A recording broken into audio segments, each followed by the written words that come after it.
সিলেটের পাদুয়া সীমান্ত, এপারে বাংলাদেশ আর ওই পারে ভারতের মেঘালয়। রাতের আধার নেমে এলেই বদলে যায় এ সীমান্তের চিত্র। মদ, ইয়াবা, চিনি, কসমেটিক্স সহ নানা পণ্য চোরাচালান সহ নানা অপরাধের কেন্দ্র হয়ে ওঠে এ সীমান্ত। আমি এই মুহূর্তে আছি সিলেট গোয়াইনঘাট ভারত সীমান্তে, পাশেই ভারতের মেঘালয় প্রদেশ। রাত হলেই এসব সীমান্তে শুরু হয় চিনি চোরাচালান, ইয়াবা, ফেন্সি ডিল সহ মানব পাচার। আজকে জানার চেষ্টা করব কিভাবে সব অপরাধ সংগঠিত হচ্ছে এ সীমান্তে, কি করছে বিজিবি। রাত 10টার পর থেকে সিলেটের গোয়াইনঘাটের প্রতাপপুর সীমান্ত এলাকার বিভিন্ন পথ দিয়ে অনুসন্ধান শুরু করে 71 টিম। পাহাড় নদী অতিক্রম করে 1 ঘন্টা হাঁটার পর রাত 1টায় সীমান্তে হঠাৎ চোখে পড়ে বেশ কয়েকজন যুবককে। জানা গেল 200 টাকার চুক্তিতে প্রতিদিন রাতে সীমান্তের ওই পারে ভারত থেকে চোরাই পণ্য বহন করে নিয়ে আসে বাংলাদেশে। তারা বলছেন, সরকার বদলের পর বদলে গেছে চোরাচালানের চিত্র। সীমান্তে বিজিবির কড়া নিরাপত্তা থাকলেও প্রতিদিন ভারত থেকে চিনি, শাড়ি, কসমেটিক সহ বিভিন্ন পণ্য নিয়ে আসেন তারা। রাত্রে 2টা থেকে 3টা পর্যন্ত এরকম ভাবে ডিউটি করা লাগে আমাদের। 200-300 টাকা পাওয়া যায়। বিজিবি দলেও থানার দেওয়া যায়, থানার থেকে আইয়া আবার কাজও লাগে যায়, কাইতে তৈব পেটের লাগে। সরকার পাল্টানোর পর এখন বর্তমানে বিজিবি অনেক গরম হয়ে গেছে। এর কিছুক্ষণ পর সীমান্তে বিজিবির টহল টিমের সাথে মুখোমুখি টিম 71। প্রশ্ন, এত রাতে কেন সীমান্তে? আপনি 71 টেলিভিশনের সাংবাদিক, রাত্রে এই সময় কি জন্য সীমান্ত এলাকা? এই যে সীমান্তে মানব পাচার, চিনি চোরাচালান, এইসব বিষয় নিউজ করতে আসছে। এসব নিউজ করার জন্য আমাদের ঊর্ধ্বতন অথরিটি জানে? আপনি যোগাযোগ করছেন বা কোনো আদেশ আছে কিনা আপনারে লিখিত? আসলে তো জানাতে হবে, বিষয়টা তো আমার জানা নাই। না, এটা আমাদের বিজিবি হেডকোয়ার্টারের আদেশ।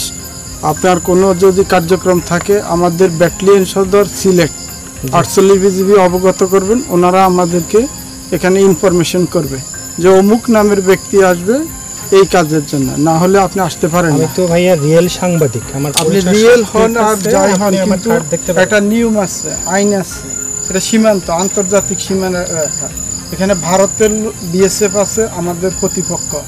উনি তো আর আপনি সাংবাদিক জানবেন না, ওনার কাছে আপনি চোরাচালানি স্মাগলার হতে পারেন। উনি যদি হঠাৎ করে একটা আক্রমণ করে, অ্যাটাক করে বা একটা দুর্ঘটনা ঘটে, তখন তো এই দায়ভার আমাদের উপরে পড়বে। এই যে আমরা টহল পার্টি যারা আছি, এটার জন্য সাফারার হব আমরা। তাইলে আমরা নিউজ করতে আসছি, এখন আমাদেরকে হেল্প করেন। তাইলে আমরা আমাদের কর্তৃপক্ষকে জানাইতে হবে।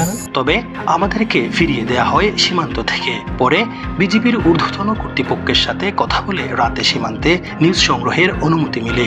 চোখে পড়ে ভারত থেকে চিনি, মদ, শাড়ি, কসমেটিক সহ বিভিন্ন চোরাই পণ্য আসার দৃশ্য।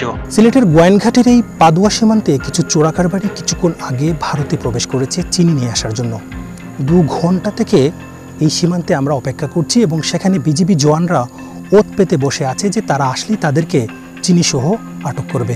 তবে ওই রাতে গোয়াইনঘাট, কানাইঘাটের বিভিন্ন সীমান্ত থেকে বিজিবির হাতে জব্দ হয় ভারতীয় চিনি, শাড়ি, কসমেটিক সহ বিভিন্ন পণ্য। বিজিবি বলছে, 5 আগস্টের পর সিলেটের বিভিন্ন সীমান্তে অবৈধভাবে ভারতে অনুপ্রবেশ করতে গিয়ে কানাইঘাটের দোনা সীমান্তে আটক হয়েছেন সাবেক বিচারপতি শামসুদ্দিন মানিক। এছাড়াও গোয়াইনঘাটের প্রতাপপুর সীমান্তে 2 মানব পাচারকারী সহ আটক হন 7 জন। দিনে রাতে বাড়ানো হয়েছে বিজিবির টহল। প্রতিদিন জব্দ হচ্ছে বিভিন্ন ধরনের ভারত থেকে আসা অবৈধ পণ্য।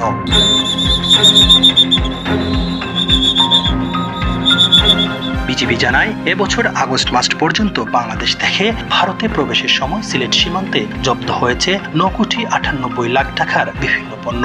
আর ভারত থেকে বাংলাদেশে প্রবেশের সময় আটক হয়েছে 54,06,00,000 টাকার বিভিন্ন পণ্য। রেকর্ড সংখ্যক পণ্য জব্দ হয়েছে গেল আগস্ট মাসে 14 কোটি টাকারও অধিক। অবৈধ বহির্গমন প্রতিরোধে আমরা জিরো টলারেন্স নীতি অনুসরণ করছি। যে কোনো মূল্যে বাংলাদেশের সীমান্তকে সুরক্ষিত রাখার জন্য আমরা প্রতিজ্ঞাবদ্ধ। দেশের সীমান্তকে নিরাপদ এবং অবৈধ চোরাচালান মাদক প্রতিরোধে সাধারণ মানুষকে সচেতন থাকার আহ্বান বিজিবির। হুসাইন আহমেদ সুজাত, 71, সিলেট।